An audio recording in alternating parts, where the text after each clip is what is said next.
are in New York City leading up to your birthday, honey. I know, St. Tamar's Day. Now, you were telling me good things happen on your birthday? Magical things. Okay, so what's being manifested? What's happening right now leading up to your birthday? Well, I'm super excited that I'm putting out my first single. Yes, that I had. Yeah, How long has it been? 7 years? 6 years? I lost count. No, three years. I know, we've been wondering, because you said that there were 2 albums coming out. Yes. And so yes. what's the holdup? What's cooking? You got the single coming out. Yes. So tell us about a little bit of the vision behind this music, the vibe. I just had to speak about what I was going through. Well, I was single for a very, very long time.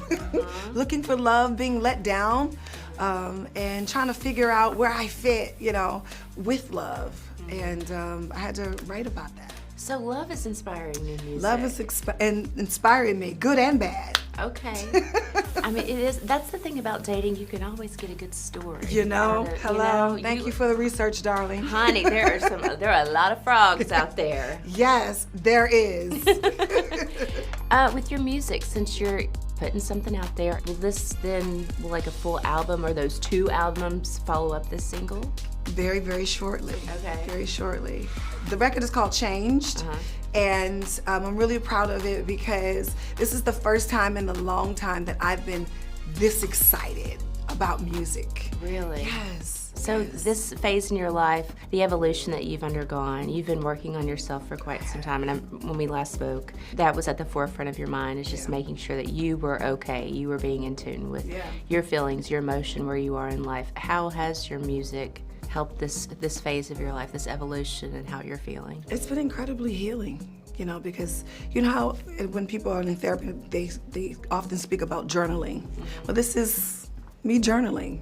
And, putting my thoughts and my biggest fears or my hopes, my dreams on a piece of paper, and I get to, verbalize it by singing. Your birthday's bringing us new music, so that's a gift to us fans, for sure. What other good things are coming? I mean, let's just talk about love. Yes. Can we just go ahead and talk about some Queen's Court? Let's talk about the Queen's Court. Because at first I was like, when I heard, okay, we're gonna sit down with Tamar about Queen's Court, and I was like, is she pulling a Judge Judy on me? Obviously, I got further into it. This is a reality dating show. So why are you going down this lane? I feel like you just can't shake some reality TV for some reason. So why are you coming back and going down the dating reality show? I had to find Mr. Right somewhere. I'm just looking for that zing, that spark, something I can't shake.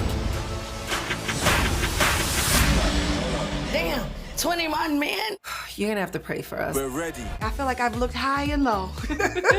And the truth is, I wanted to meet, some potentials, in a different kind of way, because normally in this business, you meet people through people. Yeah. And I think I done ran out of people. The Rolodex is out, Yes. You've already run through the Rolodex. Yes, So yes. here you are. You've got like this love-hate relationship with reality shows. I do. So how did you fare with this one? Well, I have a love-hate relationship with irresponsible reality television. Okay. Will Packer, who is amazing and responsible, and he's a producer who is true to his word. And so when he called me about this show, I was very hesitant. Number one, I was going to be dating publicly in front of the world. Right. Number two, it was reality television. But something told me to trust the process. And I've never done anything like this before.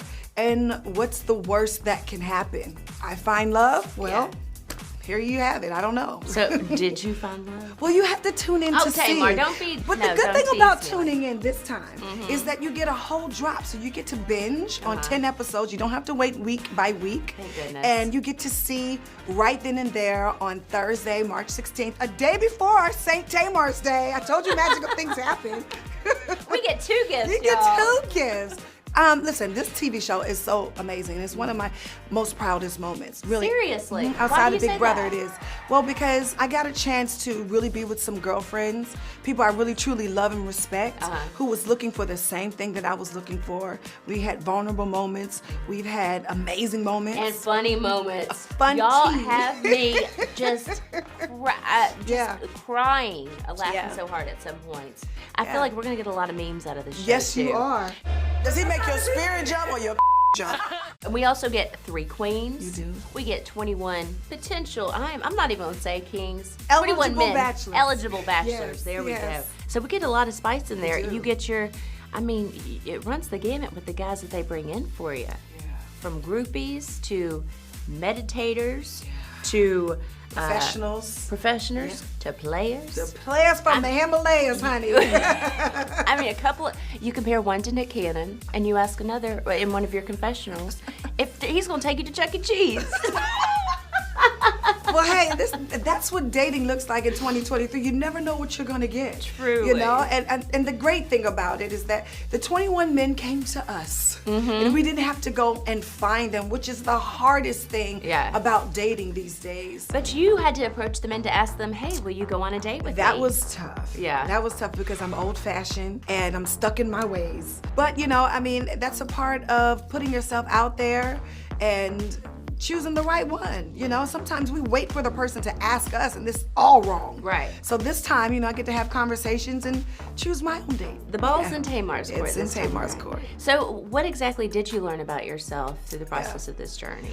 Well, the number one thing that I learned is that I wasn't as ready as I said that I was. In receiving love. In receiving love. Really? Yes, I had. How was that revealed to you? Well, because the times when a certain amount of gentlemen would show me some type of affection, I didn't want it. Yeah. Sometimes when they would want to have certain conversations, I wasn't open. Yeah.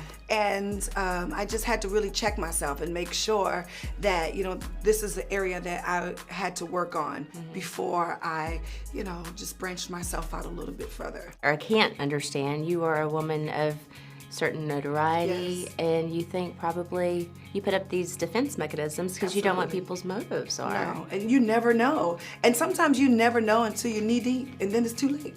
Yeah. Yeah, and at this big age, I don't want to make the same mistakes. At this big age, honey. I'm looking for an amazing partner, a good friend, a good bonus person to my son. Someone who I can bounce ideas off of and grow with and grow old with. And, a for lifer, that's what I'm looking for. Yeah, and if marriage is part of the equation, great. And if great. It's If it's not, okay. So speaking of Mr. Logan here. He's almost 10. Almost 10. So what did he make of Mama going on a reality show to date? Well, at first he was not here for it. Really? Yes. And the biggest thing about, being a single mother to a son, they want us to find a man.